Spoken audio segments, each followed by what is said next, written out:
Assalamualaikum warahmatullahi wabarakatuh. Saya Sri Suprapti, calon guru penggerak angkatan 9 dari UPT SMPN 5 Tapung Hilir, Kabupaten Kampar. Pada video kali ini, saya akan memaparkan tentang aksi nyata modul 1.4 Budaya Positif. Penyebaran pemahaman konsep inti dari budaya positif kepada rekan guru di OPT SMP Negeri 5 Tapung Hilir. Tahap perencanaan, berdiskusi dengan kepala sekolah. Lanjut, sebagai seorang pendidik, kita mempunyai 5 posisi kontrol. Di antaranya yang pertama sebagai penghukum, kemudian pembuat rasa bersalah, lalu sebagai teman, pemantau, dan manajer. Nah, di sini agak panjang penjelasannya. Orang-orang yang menjalankan posisi penghukum senantiasa mengatakan bahwa sekolah memerlukan sistem atau alat yang dapat lebih menekan murid lebih dalam lagi. Biasanya guru-guru menerapkan posisi penghukum akan berkata, patuhi aturan saya. Awas kamu kalau tidak mengumpul tugas. Selalu, pasti kamu yang selalu kalian mengumpul. Itulah posisi penghukum. Kita lanjut. Membuat merasa bersalah. Pada posisi ini, biasanya guru akan bersuara lebih lembut. Membuat rasa bersalah akan menggunakan keheningan yang membuat orang lain merasa tidak nyaman, bersalah atau rendah diri. Kata-kata yang keluar dengan lembut biasanya seperti, ibu sangat kecewa sekali dengan tingkah kamu. Berapa kali ibu bilang seperti ini, masih juga kamu buat. Itu posisi kita sebagai seorang guru membuat anak merasa bersalah. Selanjutnya, posisi kita sebagai seorang guru itu sebagai teman. Pada posisi ini, kita tidak akan menyakiti murid, namun akan tetap berupaya mengontrol murid melalui persuasi. Posisi teman pada guru bisa negatif dan bisa positif. Nah, biasanya kata-katanya seperti ini. Ayolah, bantulah ibu nak. Ayo, ingat. Tidak bantuan bapak selama ini. Ayo, ingat gak kamu dengan bantuan ibu selama ini? Dan sebagainya. Sebagaimana kita berteman dengan sama rekan guru. Kemudian, yang selanjutnya yaitu sebagai pemantau. Sebagai pemantau, sangat mengandalkan penghitungan, catatan, data yang dapat digunakan sebagai bukti atas perilaku seorang murid, yaitu dengan menjalankan posisi sebagai pemantau. Contohnya seperti ini. Peraturannya apa? Mamanya ada melanggar peraturan. Katanya, peraturannya apa? Apa yang telah kamu lakukan? Sanksi atau konsekuensi apa yang akan kamu dapatkan? Itu sebagai pemantau. Dan yang terakhir sebagai manajer. Posisi manajer inilah posisi yang terbaik buat kita semua Bapak Ibu.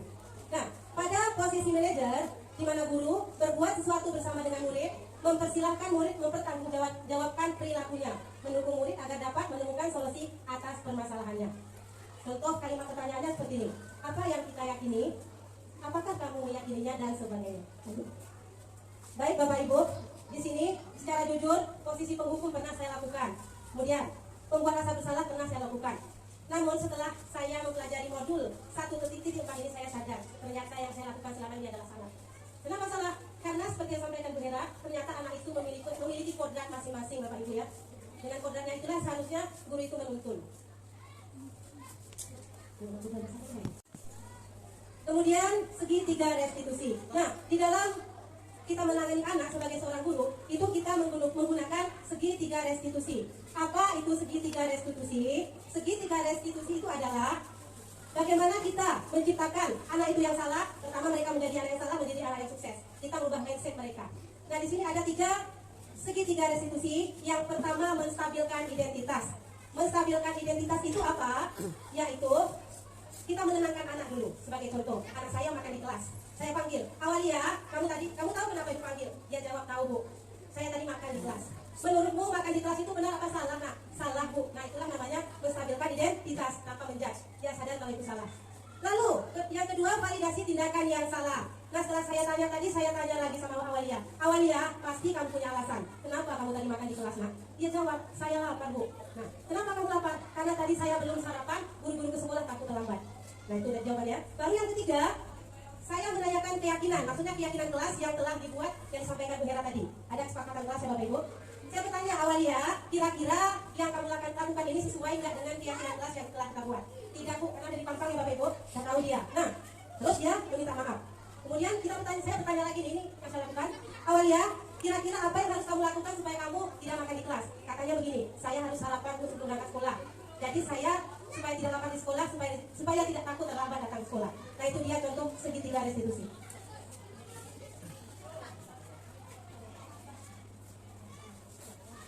Nah, Ibu, ada satu lagi 5 kebutuhan dasar manusia. Ada di sini kebutuhan untuk bertahan hidup, ada kasih sayang, ada kebebasan, kesenangan, dan penguasaan. Nah, inilah 5 kebutuhan yang wajib kita penuhi. Ternyata Bapak Ibu, kalau salah satu di antara ini tidak terpenuhi, kita akan melakukan hal-hal yang negatif. Sama kita juga. Contoh yang pertama, kebutuhan untuk bertahan hidup. Kalau saya lapar, saya tidak bisa membeli makanan dan tidak punya uang, tentu saya melakukan hal negatif. Bisa saja saya nanti mencuri, bisa saja mengambil barang orang, karena itu kebutuhan dasar kita. Kemudian yang kedua, yaitu kebutuhan akan kasih sayang. Ini rata-rata yang kita temukan anak-anak broken home di sekolah kita itu tentu tingkahnya berbeda sama anak yang tentram di rumah, karena mereka kurang kasih sayang. Mereka berontak karena kebutuhan dasarnya tidak dipenuhi. Kemudian begitu juga kebebasan, kesenangan, dan penguasaan. Kalau itu tidak dipenuhi, tentunya hal-hal negatif akan terjadi. Nah, mungkin itu saja penyampaian dari saya. Selanjutnya saya kembalikan lagi kepada MC. Silakan. Terima kasih mengucapkan kepada seperti acara yang diskusi membahas tentang diseminasi budaya positif di sekolah. Jadi kita berdiskusi bersama-sama ya. Salam dan macam. Jadi di sini mewakili teman-teman. Sebenarnya ini antara restitusi dengan hukuman itu hampir sama sih menurut saya. Kalau hukuman itu sanksi yang diberikan oleh seorang guru tanpa ada kesepakatan. Sedangkan restitusi itu hukuman yang dipilih si murid sesuai kesepakatan. Sebenarnya sama aja. Yang kedua gini Bu, kita kan hanya teori, menghukum anak nggak boleh, harus ada hukuman kalau anak berdosa. Jadi kami ingin lihat nanti ketika ada masalah ibu-ibu yang tidak guru penggerak ini, ketika ada masalah coba ibu-ibu menyelesaikan bagaimana cara ibu menyelesaikan suatu masalah tanpa ada hukuman. Dan itu saja yang kami selama ini mau bawa.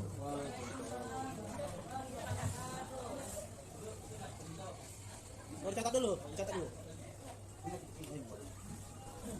Assalamualaikum warahmatullahi wabarakatuh.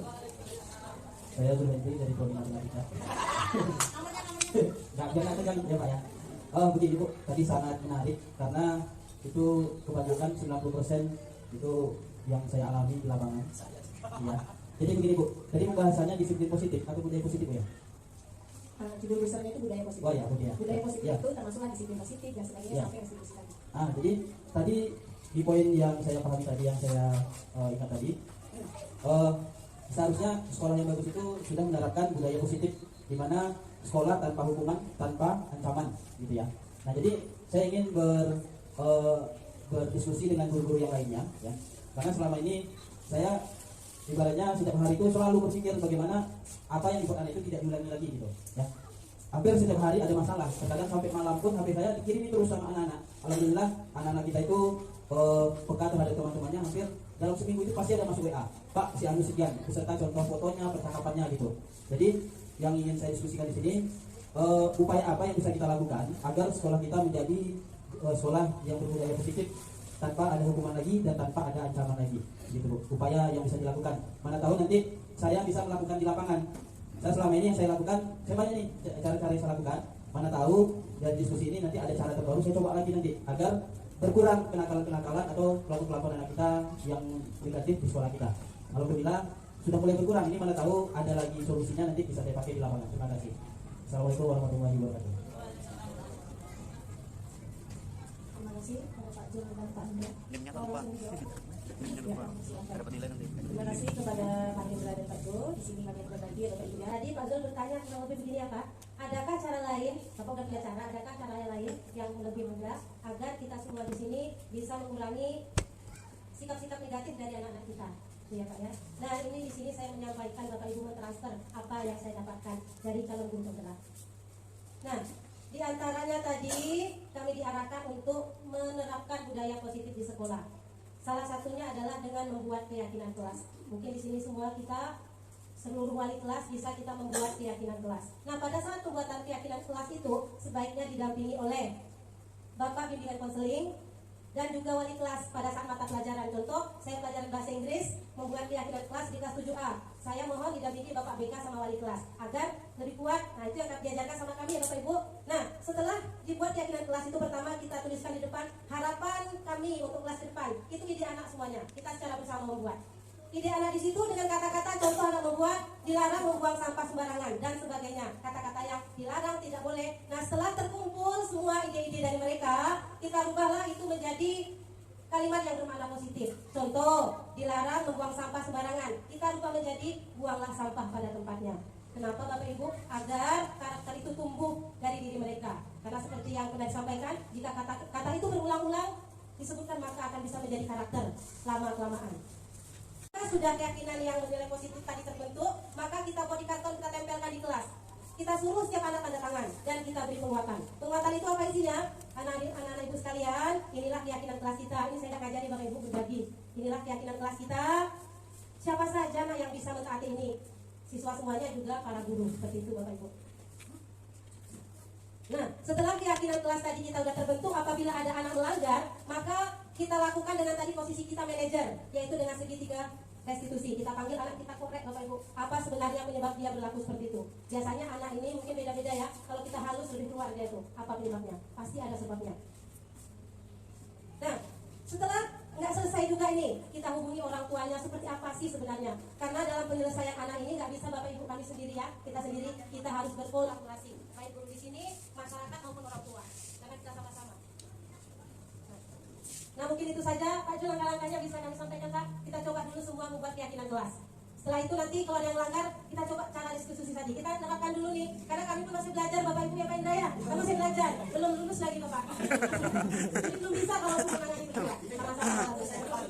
Iya, 3 kali Pak Indra. Kemudian kalau nanti masuk sektor coba sama rupanya. Kalau nggak juga kita tawarkan, manusianya bisa berbuat. Jadi atas saya menunjukkan. Penerapan pemahaman budaya positif pada siswa dengan membentuk keyakinan kelas.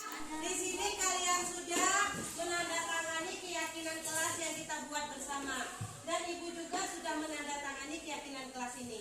Nah berarti apa yang sudah kita buat harus kita lakukan.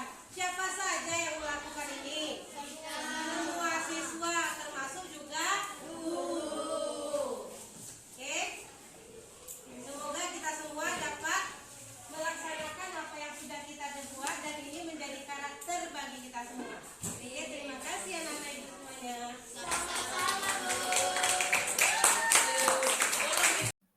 Praktik penerapan segitiga restitusi. Tentu kamu punya alasan.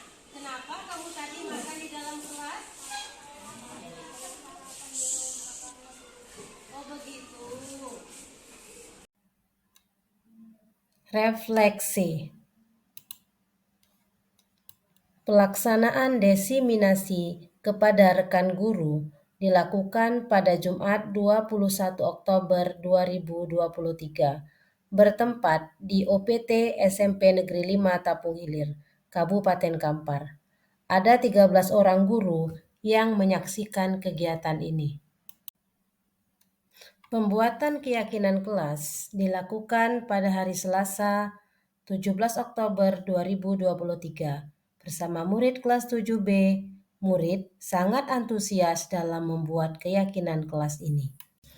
Praktik penerapan segitiga restitusi dilakukan pada hari Selasa 10 Oktober 2023 bersama anak kelas 7B atas nama Awalia dengan kasus makan saat jam pelajaran. Perasaan saya setelah melakukan aksi nyata ini, saya sangat bersemangat untuk menerapkan konsep-konsep inti dari budaya positif di sekolah saya, agar terjadi perubahan ke arah yang lebih baik. Terima kasih. Assalamualaikum warahmatullahi wabarakatuh. Salam guru penggerak.